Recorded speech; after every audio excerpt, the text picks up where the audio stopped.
What are your plans now, seeing that you're at the wheel, to move the union forward? All right. Now, we would have produced a manifesto. As in any elections, you have to go to your membership with some kind of plan. And based on the results, it is clear that the membership accepted our plan then going forward. While we are industrial relation practitioners and we belong to the trade union movement, we feel that the basic tenets of the trade union, at any trade union, is to see after the economic, social, and political lives of our members in particular, and the general society. What we would have gone forward with, that we will initiate and put in place a number of benefits that will treat with individual needs, which is a kind of paradigm shift, right? Now, for instance, we have members who would have suffered losses, the house burned down, you know, the roof blew off. And there was a time when that member didn't look at its trade union for assistance. And we have the view that we should, apart from the industrial relations part of the thing, look at the social needs of our members and assist as far as humanly possible.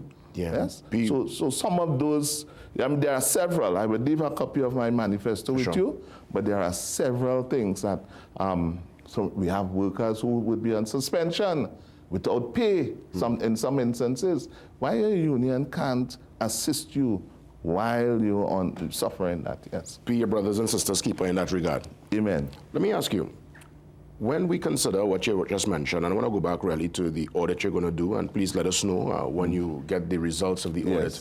Yes. But when we see that's happening, that kind of development, and it's now in the public domain, and other situations where former presidents call in meetings old talk, do you think ultimately some of these issues could undermine the union movement as a whole and probably make new membership a little more hard to come by? What's your take on just the general sense and culture of the unions right now? And my view is the exact opposite.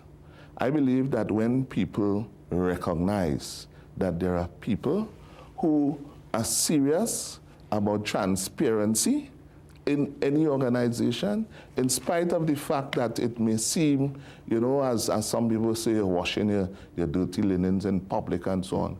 But we have the view that this action, this first action, one, it conveys transparency, and two, because we were not privy, and I'm saying we were not privy by the lack of meetings and exposure to the information, financial and other things of the organization. Yes, I was a deputy, but I could have only accessed that information by the administration bringing it to the National Executive Committee for us to treat with and deliberate and so on. So I'm of the view that this particular action is one that will cause folks to realize, these people are serious, and therefore they may want to gravitate towards joining the organization. Just give me, again, for those looking on, probably wanting to get a more intimate understanding of the union, what's the scope of workers that you represent? Because again, it's far and wide, it's the National Union of Government and Federated Workers. Just probably give me a couple of organizations you represent. Contrary to popular belief, our union is the largest trade union in Trinidad and Tobago. It is? Yes. What's your membership? About 17,000 active members. Plus we have those who will come in and so on and so on. Serious? Yes.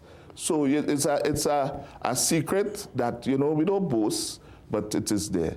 We have 52 bargaining units, 52.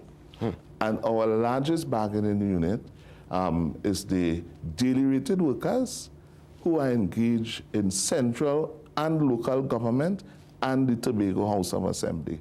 All those daily rated workers in these areas, the CPO deemed to be the employer. We also represent workers in Karim. We also represent the workers in Massey stores, those workers, Best Streete. So we have a number of private institutions that we are the recognized majority union. But our vast majority of members and central and local government and the Tobago House of Assembly. Thanks for that, because again, I know the space for years. I would have done lots of rehearsals and dance practice in the space. Yes. I know you'll you'll utilize the space as a cultural space also. Yes.